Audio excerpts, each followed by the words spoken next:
everyone and welcome to Don Bosco Youth Network Zambia. I'm your host Alice Piri. And I am Christopher Emmanuel Piri. And you're joining us on another segment of My Vocation story. On today's segment, we have with us Brother Joseph Nyondo. However, Brother Joseph isn't just a brother, but a perpetual brother. Now one may wonder what perpetual brotherhood is. So these are people who decide and dedicate their life to God by being brothers forever. Their role is to be part of the families, everyone's families, and they help where necessary. Which is very interesting, if you may ask me, don't you think so? It's very interesting actually. So without saying way too much, join us as we have a little chat with him.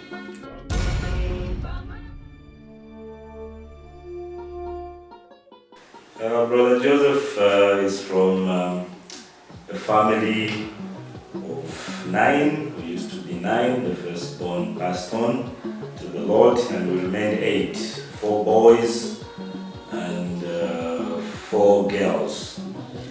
I am the second last born of Mr. and Mrs. Nyondo. My father is from the north part of Zambia, it's Tumbuka. My mom is from also the north part of Zambia, the side of Luapula, Luwingu. And basically I grew up in Luwingu at Chiponde village, which is an outstation to St. Peter's Parish in Luwingu. And this parish was under the Salesians when I was there until they left that parish in 2004. I did my schooling, my primary school at Chiponde Primary School from grade 1 to grade 7 under both my parents. Both my parents were teachers. My father was the head in that school. My mom was a teacher also in the first school where I did my primary education. When I finished my primary education, grade 7, I applied to go to the minor seminary, that is Vocation Minor Seminary in the Archdiocese of Kasama. So I did my secondary school from grade 8 to grade 12 at Vocation Minor Seminary. So I completed my grade 12 in 2001. So when I finished grade 12, only a year passed and I joined the Salesians.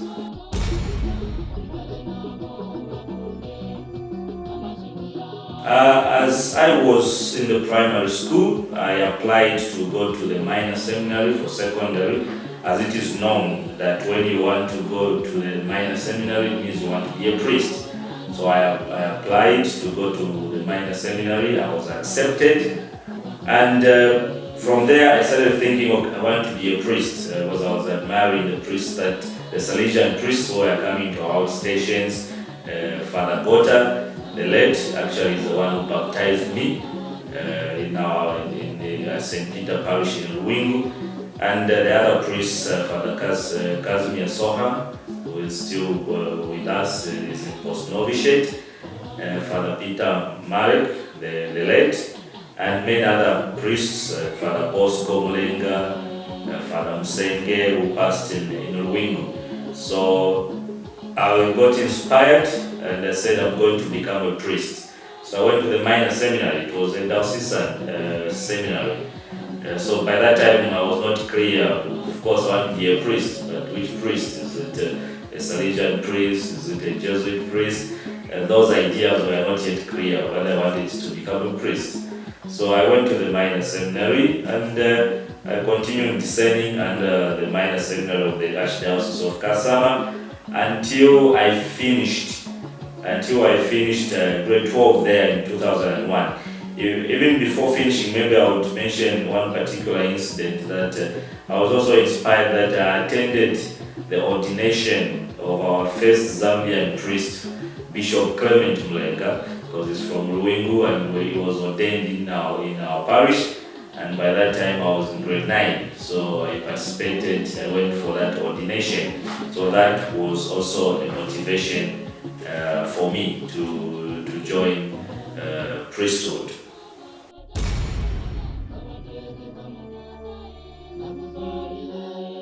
I would say challenges are there, but not very difficult. Otherwise, if they were too difficult, maybe I would say, no, they made me to decide otherwise.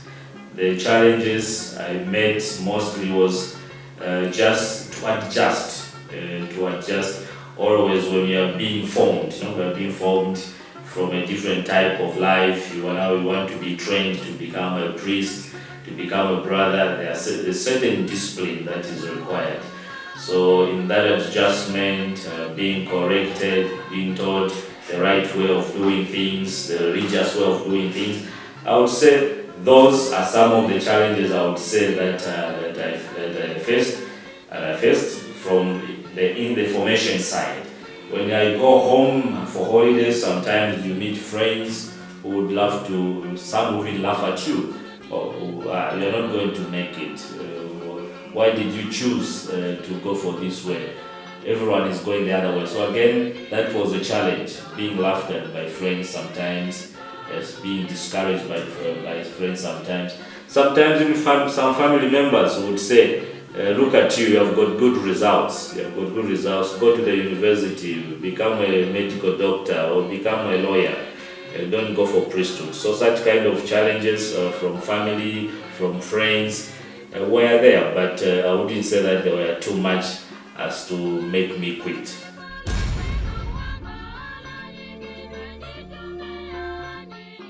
Yes, there was at one time I thought of quitting.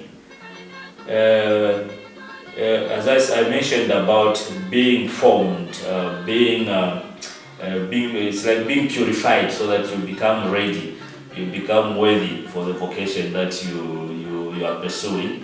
So in the process, sometimes maybe as they try to form you, to purify you, it is human nature that sometimes you resist because you want to go your own way.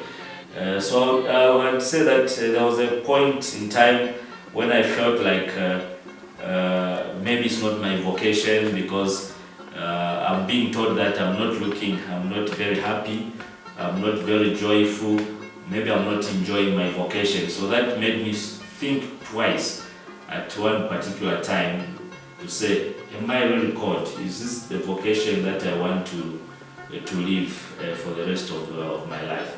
So I would say once I thought of quitting. Because of maybe the challenges of adjusting to the formation.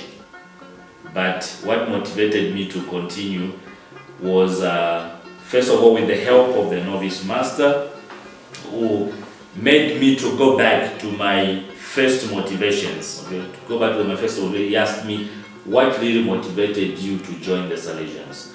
So I had to go back to my first motivation, and I found out that I had something to fall back on, and that made me put me back on the route to vocation discernment until now.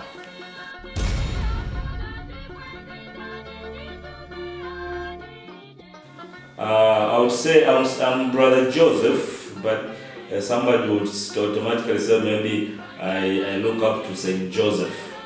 Saint Joseph started inspiring me only recently when Pope Francis talked about sleeping Saint Joseph, because I sleep a lot. Everyone knows that I sleep a lot. I enjoy sleeping at night. Even when I'm not active, I'm sleeping. So I need to be active. So when Pope Francis talked about sleeping Saint Joseph, then some certain aspects of Saint Joseph, that aspect of Joseph attracted me. But otherwise, what I would say that Saint Paul has been my inspiration. Saint Paul, the apostle, has been my inspiration. Looking at his vocation, the way he was called, the way he was transformed, and his writings, and how he contributed to the evangelization and building the kingdom of God. And his honesty, I think he could talk openly about his troubles and his challenges, and that also made him help others who, in their weakness, they could still feel that they have something to contribute to the kingdom of God.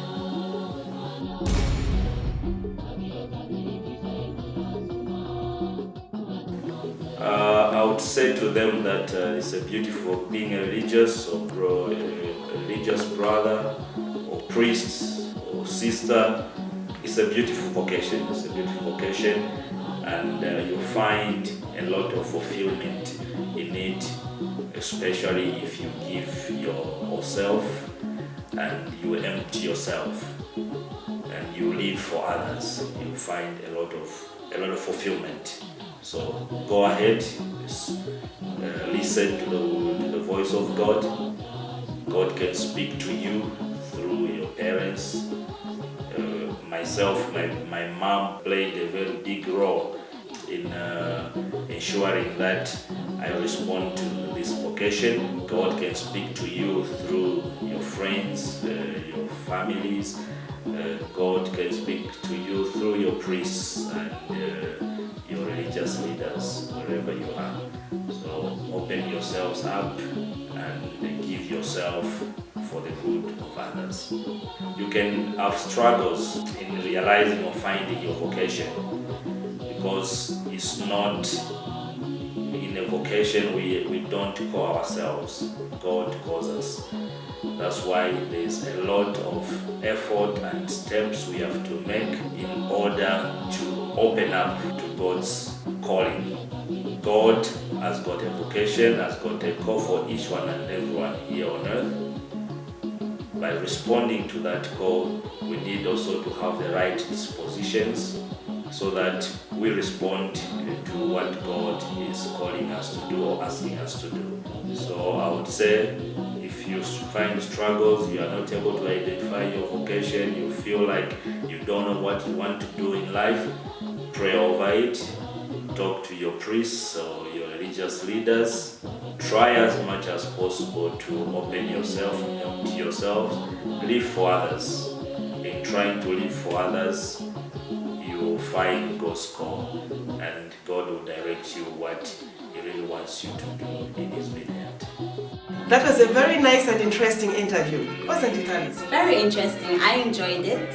So I am challenging you all to focus on your vocation just as Brother Nyondo did. Whatever goes up must come down, so says the saying. Sadly, we have come to the end of our program. But if you loved our show, don't forget to like, subscribe, and share for more content. On behalf of our production crew, it's a bye-bye and God bless.